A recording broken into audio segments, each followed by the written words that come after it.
I want to go over Tyrese Maxey's steals because when does anyone ever have 8 steals for the Sixers? This feels very, very rare. He had more steals than the entire Pacers team. This is a great defensive sequence from Maxey, great hustle as well, forcing Siakam to take a step back so Barlow has a chance to recover. And then Maxey's quick enough to get in the passing lane, run Aaron Nesmith off the line, and at this point you're thinking, oh, Maxey's going to get blown by, but no, he swivels them hips and he ends up back in front, and Nesmith's like, what in the world? And he just loses control. First steal. Next one, TJ McConnell driving to the middle of the paint. You got to give Grimes credit for cutting him off, and McConnell naturally going for his spin move that he always does. Just perfect timing from Maxey, and clearly McConnell had no clue that was coming. Johnny Furphy gets an offensive rebound, and Tyrese Maxey with the oldest trick in the book.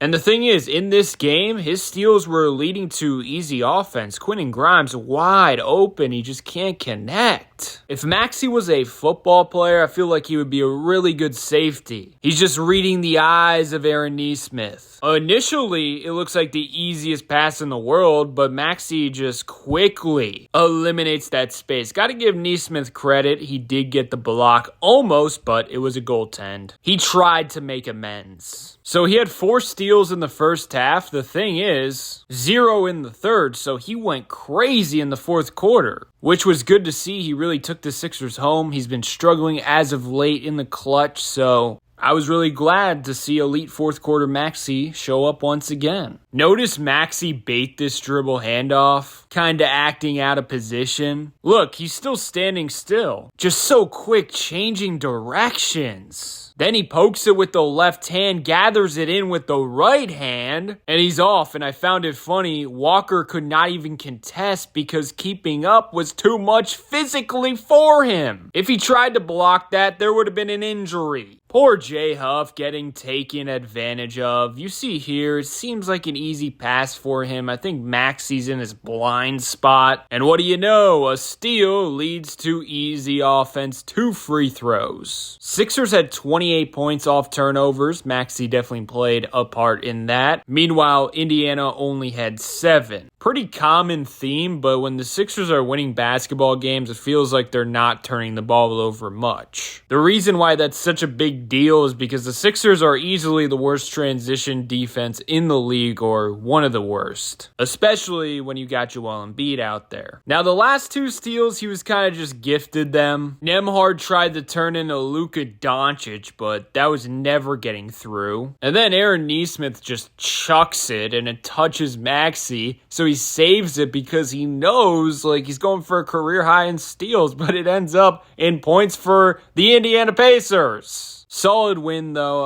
I'll take it. We've seen the Sixers in the past drop games that they should have won, aka the Denver game. And right now, I'm going to be real. I think any win is a good win because it just kind of feels like this team is in the dog days of the season. Kind of feels like they're itching for the All-Star break or trade deadline. I think Embiid can use an extended rest. It seemed like he had nothing to give defensively. They had 122.7 defensive rating with him on the court. Meanwhile, 71.9 defensive rating with him off the court. I definitely do not expect to see him playing tomorrow in a back-to-back, that's for sure. I want to give a shout out to Kelly Oubre, 18 points, and it was really refreshing just seeing him constantly attack and provide rim pressure next to Joel Embiid and Tyrese Maxey because that is lacking for the Sixers. It turns out they're the least efficient team in the restricted area. Those are supposed to be the easiest points. But honestly, that's going to happen when your best threat around the rim is Tyrese Maxey because he's 6'2". Joel Embiid and Paul George at this point in career, getting to the basket seems difficult, and then finishing around athletes seems, impossible at times. But yeah, Oubre was huge tonight. He was second on the team in plus-minus, only outside of Tyrese Maxey. I thought Jabari Walker and Bono were huge energy-wise,